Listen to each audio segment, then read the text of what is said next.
ආයිබෝන් යාළුවෝ හැමෝටම. ඉතින් අද මම ඔයාලට කියලා දෙන්නේ හැමදාම කන පරිප්පුව පොඩ්ඩක් වෙනස් කරලා සුපිරිම රසකට මේක හදාගන්නේ කොහොමද කියලා. ඉතින් යාළුවනේ මේ විදිහට හදාගත්තොත් නම් මේක විතරක් තිබ්බත් ඇති බත් එක බඩ පිරෙන්න කන්න. අපි නම් බලමු රසට සුවඳට නියමෙටම මේ ලස්සන පරිප්පුව හදාගන්නේ කොහොමද කියලා. මුලින්ම මම මේ විදිහට පරිප්පු ටික හොඳින් සෝදගෙන ඒකට කුළු බඩු ටික දාගන්නවා. මුලින්ම මිරිස් කුඩු, ඒ වගේම 3-5 කුඩු, කහ කුඩු සහ ලුණු කුඩු එකතු කරගන්නවා. ඊට පස්සේ කපාගත්ත සුදු ලුණු, ලොකු ලුණු, අම්මිරිස්, රම්පි කරමෙන්ච ටික දාගන්නවා. මෙතන ඉඳලා ඉතින් සාමාන්‍යයෙන් අපි අර උයන විදියටම තමයි මේ හරි උයාගන්නේ. ඊට පස්සේ මම මේකට දීකිරි ටිකක් දාගන්නවා. පරිප්පු ටික තම්බ ගන්න ඕන ප්‍රමාණයට දීකිරි ටික දාගන්න. මේ පරිප්පු එකේ සාමාන්‍යයෙන් ඇට ගතිය හිටින්න නැති වෙන තමයි මම හදාගන්නේ. මොකද මේක හදන්නේ විදිහට හින්දා. ඉතින් ඔයාලට කැමති විදියකට මේක තම්බ ගන්න පුළුවන්. කියන්නේ ඇට ගතිය ටිකක් තියෙන කැමති කෙනෙක් නම් ඒ විදියට හදාගන්න. එතකොට කරන්න ඕනේ ඉතින් දීකිරි ටික අඩු කරන්න.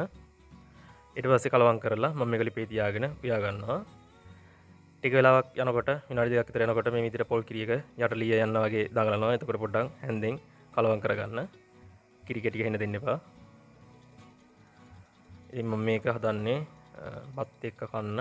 ඉතින් අතරම යාළුවනේ මාරම රසක් තිබ්බ මේ විදිහට හදාගත්තන් පස්සේ. ඉතින් ගොඩක් අය මේක හදනවා ඇති. ඉතින් මට සාමාන්‍යයෙන් කොල්ලෝ කෙල්ලෝ විශේෂයෙන් කමෙන්ට් දානවා, ඒ වගේම මැසේජ් දානවා. එයාලට කාටවත් සෙකන්ඩ් ඔයි පරිප්පුවක් හදාගන්නත් කියලා දෙන්නේ කියලා. ඒකයි මම ආයෙත් මේක දැම්මේ. ඉතින් මේ විදිහට දීකිරියකින් පරිප්පු ටික තැම්බිලා හොඳට ඒක හිඳීගෙන එනකොට මම මේකට උකු පොල් කිරි ටික දාගන්නවා. දාගෙන මේ විදිහට කලවම් කරගන්නවා. ආයෙත් කියනවා ඇට ගතිය ටිකක් වැඩිපුර ඕන නම් කිරි අඩුවෙන් තියාගන්න. මොකද මේක ඉන්දියන් ස්ටයිල් එකට වගේ හදන හින්දා එයාලා සාමාන්‍යයෙන් ඇට ගතිය පොඩ්ඩක් අඩුවට කන්නේ. මමත් පොඩ්ඩක් කැමති විදියට.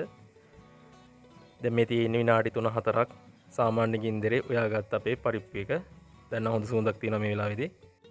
ඔයාලා මේක පාන් ඉදියප්ප වගේ දේවල් කන්න හදා ගන්නවා නම් වැඩිපුර පොල් කිරි දාගෙන ඉස්ම ගතිය හොදි ගතිය වැඩිපුර තියාගන්න. එහෙම නැත්නම් ටිකක් වේලෙන්න හදා ගන්න. ඒ කියන්නේ හින්දලා. ඊට පස්සේ මේ විදිහට තෙල් ටික රත් කරගෙන මම මේකට කරපිංචා, ඒ වගේම උළුහාල් ලබෑට කපාගත්ත වියලි මිරිස්, විශේෂයෙන්ම බැදගත්ත සූදුර එකතු කරගන්නවා. ඊට පස්සේ මේ ටික තෙම්පරාදු කරගන්න ඕන පොඩ්ඩක්. මේකේ විශේෂම දේ තමයි යාළුවනේ මේකට සූදුරුයි වියලි මිරිසුයි එකතු කරගන්න එක. ඉතින් මේ විදිහට හදලා බලන්න. ඇත්තටම විශේෂ දෙයක් නෙමෙයි මේක ගොඩක් අය හදනවත් ඇති. ඒ වුණාට හදලා බලන්න මාරම රසක් තියෙන්නේ. හදන්න නැති කෙනෙක් ඉන්නවා නම්. තෙම්පරාදු කරන් පස්සේ මේකට පරිප්පු චුට්ටක් දාලා ඒක හොඳින් කලවම් කරගත්තන් පස්සේ මම මේකට ඔක්කොම පරිප්පු ටික දාගන්නවා. එතකොට තමයි මේක හොඳට කලවම් කරගන්න පුළුවන් වෙන්නේ. දැන් මේ විදිහට ලිපේ ගින්දර සාමාන්‍ය ප්‍රමාණය තියාගෙන මේක හොඳට කලවම් කරගන්න. දැන් ඔයාලට පේනවා ඇට ගතිය නැහැ. මම අර කලින් කිව්වා වගේ ඇට ගතිය වැඩිපුර තියෙන කැමති කෙනෙක් නම් කිරි අඩු කරලා හදාගන්න. කිරි ටික රත් වෙලා මේක ටිකක් ලිපෙන් බාන්න කිට්ටු වෙනකොට මම මේකට මේ විදිහට බෙදගත්ත 3-5 කුඩු ටිකක් එකතු කරගන්නවා. ගොඩක් දාගන්න එපා. මේ විදිහට පොඩ්ඩක් ඉහ ගන්න. ඉතින් ඒ රෙසිපි එක channel එකේ තියෙනවා. බෙදපු 3-5 රෙසිපි එක. ඔයාලට ඒක බලාගෙන හදාගන්න පුළුවන්. ඒ වගේම සියලුම අමුද්‍රව්‍ය සෝදලා පිරිසිදු කරලා නිෂ්පාදනය කරන සියලුම වර්ගයේ කුළු බඩු ආතල් කිචන් එකේ සේවරි නම යටින් ඔයාලට ගන්න පුළුවන්. ඒ ඔක්කොම හදන්නේ මම.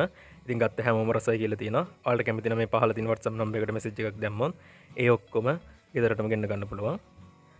ඉතින් ලිපෙන් අයින් කරන්න ඕන මෙන්න තියලා මම මේකට මේ විදිහට බෙදගත්ත ලුණුත් දා ගන්නවා. ඒකිනුත් තව හොඳ රසයක් මේකට එකතු වෙනවා. ඔන්න ඔය විදිහට තමයි යාළුවනේ අපේ සුපිරිම පරිප්පු එක උයාගන්නේ. ඇත්තරම මේ විදිහට හදලා බලන්න. මේ විදිහටම හැදුවොත් සුපිරිම රසකට ඔයාලට මේ පරිප්පු එක හදා ගන්න පුළුවන්. ඉතින් බත් පාන් ඉදියාප්ප පිට්ටු ඕනම දෙයක් එක රස බලන්නත් පුළුවන්. එහෙනම් ඉතින් හදලා බලලා රස කොහොමද කියලා කියන්න. ගොඩක් ස්තුතියි මගේ වීඩියෝ එක බලුවට. තවත් රසවත් වීඩියෝ එකක් කරගෙන ඉක්මනට මෙන්න. එතකම් මගේ යාළුවෝ හැමෝම පරිස්සමින් ඉන්න. හැමෝටම සුබ දවසක්.